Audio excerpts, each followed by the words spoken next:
Good evening, everyone. I hope you all had a great day. I also hope that you and your spouse are making some changes. Life is too short to live in a miserable marriage.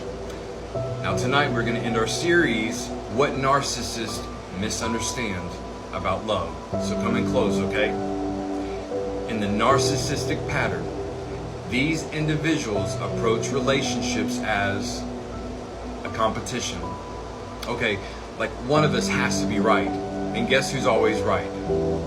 You guessed it, the narcissist. And so the woman tries to express herself, and he came back with a, yeah, but. I tried to say, this is what I'm thinking, and he explained to me why that didn't fit his agenda or how I didn't understand it correctly. Now, if we're being honest tonight, how many couples can say that exact same thing? Where, as in a non-narcissistic relationship, it's one where there is collaboration. Let's suppose someone came up to you and said, I think you're an idiot. Are you going to blow up? Or rather than saying, who do you think you are? You could say, that's a very strong statement. And I care about how you got that impression of me. Let's talk it out. And then when you start explaining, I'm not going to say, well, let me explain the 3 reasons why you got this wrong.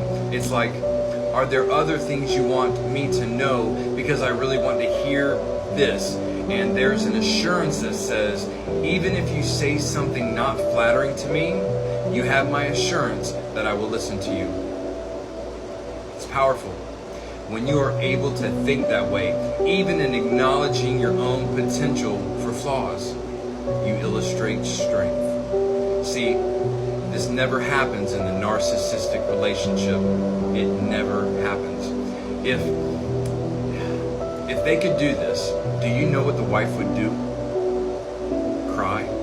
She would start crying because this is something she longs for, she wants, and she never gets it. See, the narcissist will say, I don't talk like that. I don't know how to do this or talk like this. If the narcissist says they can't do it, they could start with the presumption that you don't find this to be natural. Do you want to learn from this? Do you want to be a student of this? Do you want to practice this and learn this? Do you want to be the opposite of emotional laziness? In a healthy, loving exchange, gentleness is strength.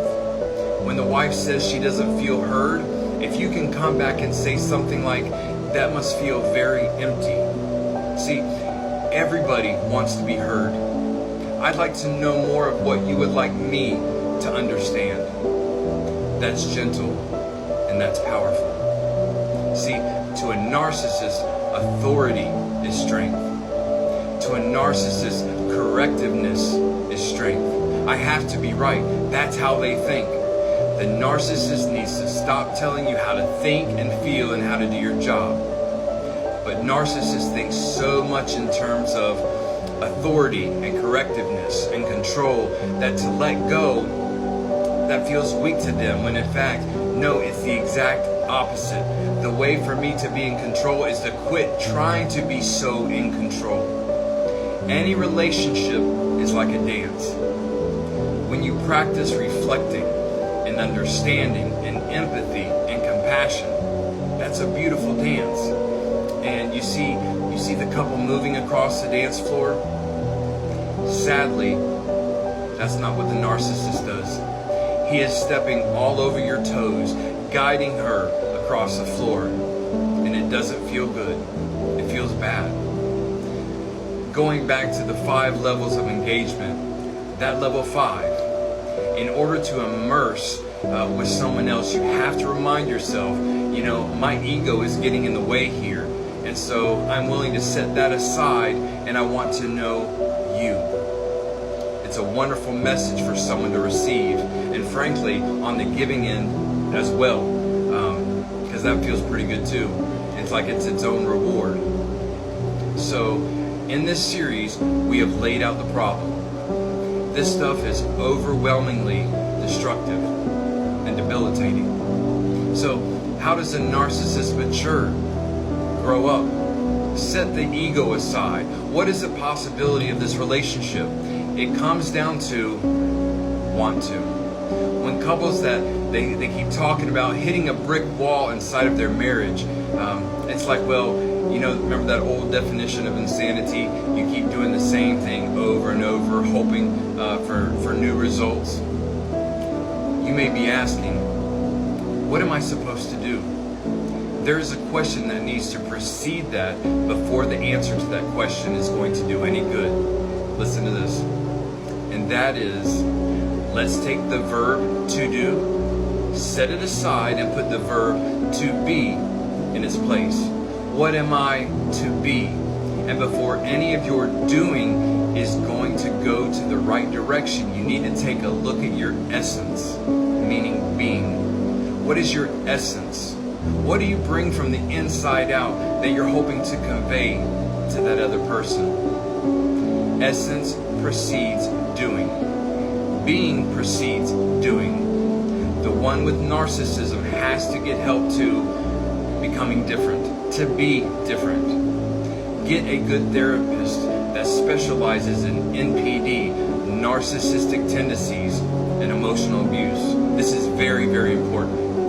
Again, I recommend Charmin Kimbrough from the Marriage Recovery Center.